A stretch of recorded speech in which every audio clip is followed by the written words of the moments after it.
Now, at long last, I had tracked down his sister who lived in this building, and I'd called her the previous evening. "Vous êtes la fille de Janine? You're Janine's daughter? What Janine?" She dwelled on the name, then firmly declared she knew no Janine who had once been a friend of her brother's. All the same, moments later, she surprised me by saying she preferred not to talk on the phone, but insisted that I come to see her.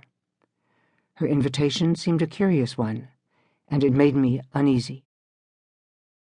Inside the building that Sunday morning, the lobby was empty and silent, its only adornment some scrawny dracaenas moping in pots in the corners.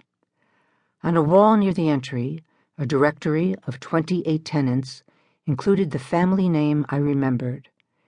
Had she ever married, I might not have found her, yet Emilienne Arcieri, Roland's sister, was listed on the 3rd floor, and a small elevator stood vacant and waiting.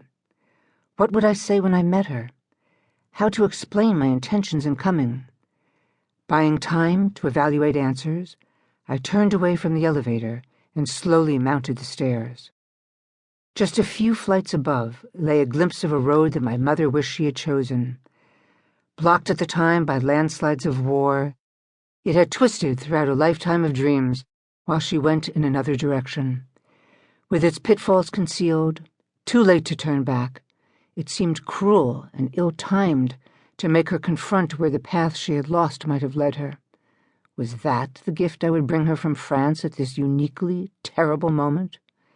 It was never a thing she had looked for or asked for, and I had kept my mission in Mulhouse a secret. I felt guilty about this radical shift from our faithful pattern of talking and sharing, but I knew she would try to dissuade me. Janine had last seen Roland on Friday, March 13th, 1942.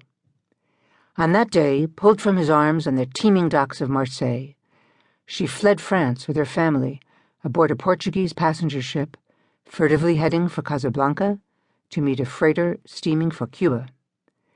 Theirs was a dangerously late escape from the Nazis. Her ship from Marseille, my mother had told me, was likely the last to have carried Jews out of France before the Germans seized total control of the country. 2 weeks later, the first transports of Jews to camps in the East would begin in occupied France, that part of the conquered country directly ruled by the Germans. By July, mass deportations to Auschwitz would begin in the so-called free or unoccupied zone, where the puppet French government of Marshal Philippe Pétain complied with German demands. At 18, my mother prized love over survival, but the moment presented no options. Roland, then 21 and a Catholic from Mulhouse, would not be granted permission to leave. Janine desperately wanted to stay at his side, but she had to escape with her family. Buoyed by the optimism of youth, the lovers tried to assure one another that in less than a year the war would be over, and with peace restored, they would marry. That long-ago hour when her family boarded the Lipari to flee a crazed Europe was one I so often made my mother describe that I virtually felt I had lived it. I had peered at a black-and-white photo of Roland in a small rented boat, a snapshot taken for her by a fellow passenger on the Lipari's deck, and I had wondered about him. On the back, neatly written, were the words, "Seul sur la mer," alone on the sea, and in the picture, Roland's thin face and angular features looked wooden, his expression as dark as the water around him.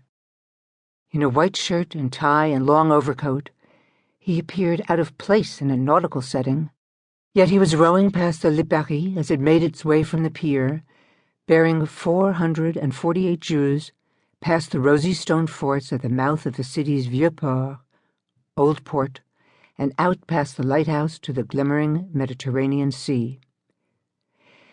It was afternoon when the Lipari pushed away from the Quai de la Joliette, the sun floating toward the horizon as the ship passed beneath the promontory where the stately 19th-century Palais du Pharaon, built by Napoleon III, sits overlooking the water.